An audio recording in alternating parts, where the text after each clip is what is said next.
weird cloud just descended upon the studio. That's just the film. I mean, that's just the nature of... In fact, it's the nature of all of S. Craig Zala's films. This is the director of Bone Tomahawk and Brawl in Cell Block 99, one of which I seem to recall talking with you about beforehand. Very, very extended, grueling genre deconstructions is his thing. Bone Tomahawk was this Western that collapses into a horror film. Brawl in Cell Block 99, this prison movie starring Vince Vaughn. As this guy who gets his way into the worst prison in the country and then works his way to the worst block in the worst prison in the country in order to pull off this incredibly Byzantine revenge scheme.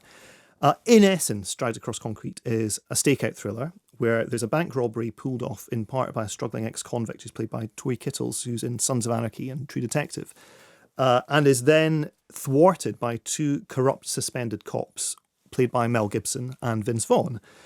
And I think it's fair to say that when you cast Mel Gibson today, it creates a certain metatextual frisson based on his past conduct. And obviously, let me just metatext. Okay, I mean, look, that's the nice way of saying it. But he's very high-profile transgressions in the past, not least of all having this taped racist diatribe from 2010, which is, of course, rightly became this enormous news story. He plays a cop called Brett Ridgman, and his partner is Anthony Lucerti, who's played by Vaughn. And wouldn't you know, Brett Ridgman is suspended from active duty after a tape of him is uncovered, treating a suspect with incredible sadism and brutality and racist language. And this tape, of course, throws his career off the rails.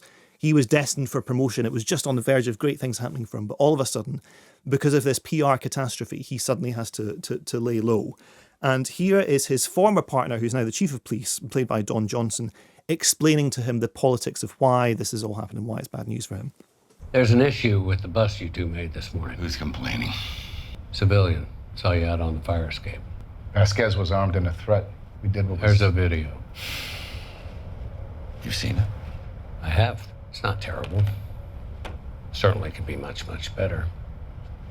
Civilian was too far away to get anything intelligible. That helps us. Who tipped you off? I contacted Channel 7. Anchovies. When's it airing? 6 o'clock. You'll survive. Though, I think it'll end our current discussions about raises and promotions. Anchovies. We didn't give Vasquez that much cast iron. It was mostly me. Anthony... You gave him plenty. Mr. Lucerti's in that video, too. Smiling like a yearbook picture when you put your foot on that hombre's cabeza. So I'm reminded of the Garth Marenghi quote where he says, I know writers who use subtext and they're all cowards. I mean, the film is inviting you to make this connection between its stars, misdeeds and the misdeeds of the character. So, of course, they both need money. Gibson's character specifically because the neighbourhood in which he, his wife and his teenage daughter live has gone bad. This is their words. Now, the film is constantly, as with Zala's other films, but much, much more so explicitly here, it gives its characters very reactionary, objectionable politics and challenges you with them to say, are you going to buy this as character motivation, even though what they're saying is effectively racist, bigoted rubbish. Yeah. So an enormous problem for Gibson's family is that they're surrounded. I mean, this is what the film says, that they now live in a predominantly black neighbourhood and they want to get out and they want to move somewhere they would describe as being safer. In fact, Gibson's wife says in it, I never was racist until I moved to this area. And then so there's this idea that it's Zala's kind of taunting you and he's saying, are you going to accept this? Are you going to play along with it? Mm-hmm. So in order to get this money, they decide to thwart this bank robbery. And in which situation Tori Kittle's character is also pulling off a bank robbery because he wants to move his mother and his brother out of their bad neighbourhood as well.